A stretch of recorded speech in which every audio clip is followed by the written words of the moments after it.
Welcome to the podcast. Welcome back. How have you been? I'm doing good. Thanks for having me again. I really appreciate those episodes we've done. Listened in. They're awesome. Really want to give a shout out to all the vagabonds and homeless people out there. Hopefully, I didn't come across a certain way, giving my opinions. I'm here to support people's freedom to do as they please. I'm just kind of giving my input as to how I go about stuff. Vagabond community, whatever, I could see that as a lifestyle, but just vagabonding kind of willy-nilly by yourself, for me, is more of just a faith thing. But if you're progressing it towards an actual, society that has institutions built to help different parts of your life, then absolutely. Uh, and I think the best way for people to kind of understand stuff is to get more into camping. You're in society, you've got a home, whatever, you're established.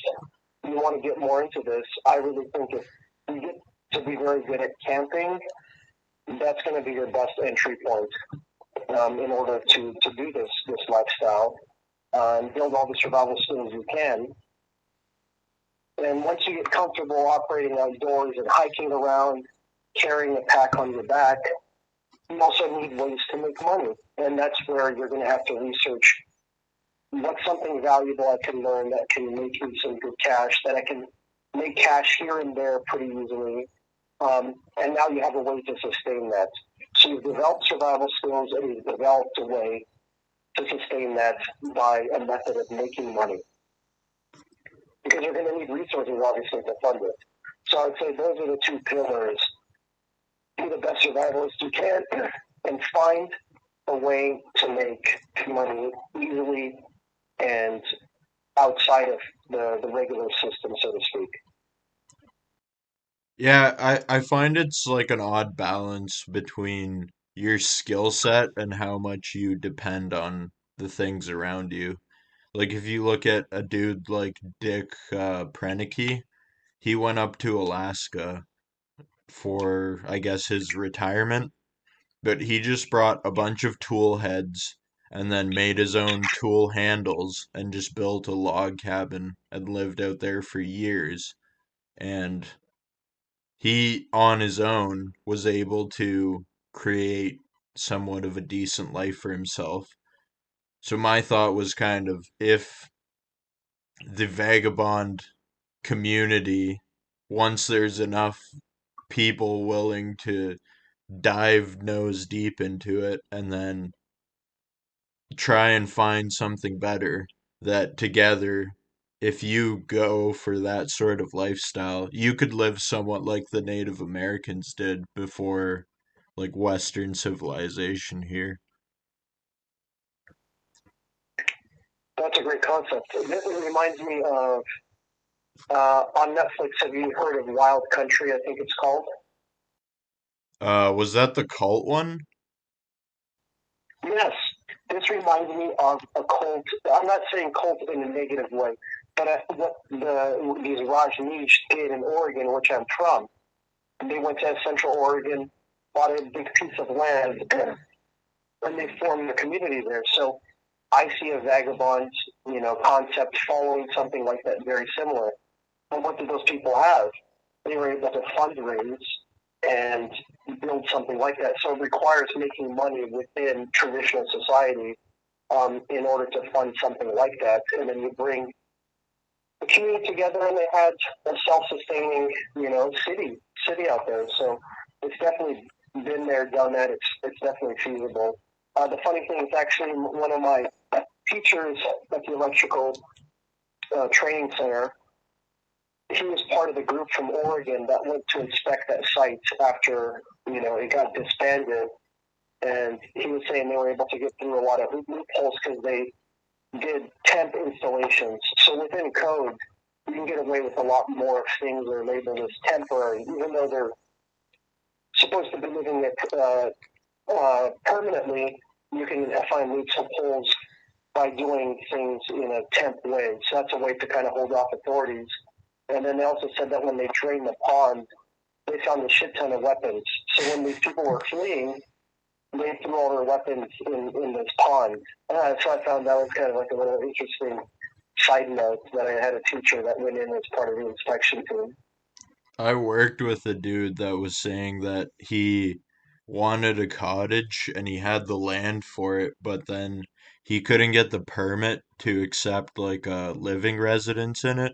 So he poured the foundation and everything and he made a shed. But within that shed, he had all the plumbing and electrical and it was just buried under the concrete and they measured it out and knew where it was.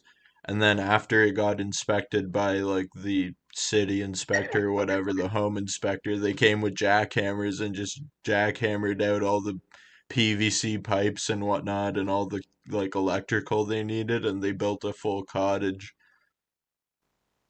That's awesome, man. That's ingenious. So that's what I envision a vagabond establishment as being. Is they've got the blueprints, for by following these cults.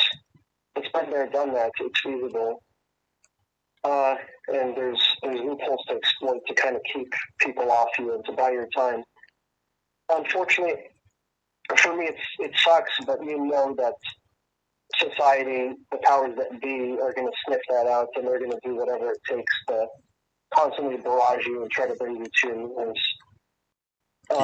Like And Waco. it's about exactly. So it's hard to exist out. It's hard to build up your own alternate society that operates like society because it just naturally wants. They just naturally want to destroy that. It's almost like you're opposing them in a way by being too different or whatever. But who knows? I mean, I think it's definitely worth exploring, and it's great that you brought up the idea because who knows what kind of brainstorming or things of that nature are going to come up, or at least being able to organize a convention, right? That'd be pretty cool to have some sort of like yearly meeting where you can get people together who are similar, who are vagabonds, and start from there. Yeah, I agree. It's like, I don't know, what I kind of have in my head for the beginning of it would be like somewhat of what like the Amish community is like. But if you're a Ah, vagabond, you're more than welcome to come by and hang out and do whatever, you know. You can come in the camp and maybe, I don't know, like learn a skill or two like related to what is going on there. And if you want to stay, you're welcome to stay. If you don't want to stay, like have fun on the road. We'll send you off with like a lunch or two for so you don't get hungry, you know. it reminds me of like a video game, open world video game where they've got like an outpost, a vagabond Yeah. outpost. Yeah, That's very much, exactly. that's a cool concept. Yeah, no, that'd definitely be awesome. That's why I love the fact that this podcast exists and for it to be shared. And any vagabonds or homeless, if you're hearing this, please feel free to pitch in, contact us, comment. I think the podcast has like an ability to comment directly on it, but reach out with your ideas. There may be very well may be something out there. So let us know. Yeah, I just think it'd be cool to have like a place where you're generally like free. Like I'm sure there has to be a baseline amount of rules to it still, unfortunately, because just people aren't perfect. But besides that, you know, I just want people to be able to explore what the world and they themselves have to offer.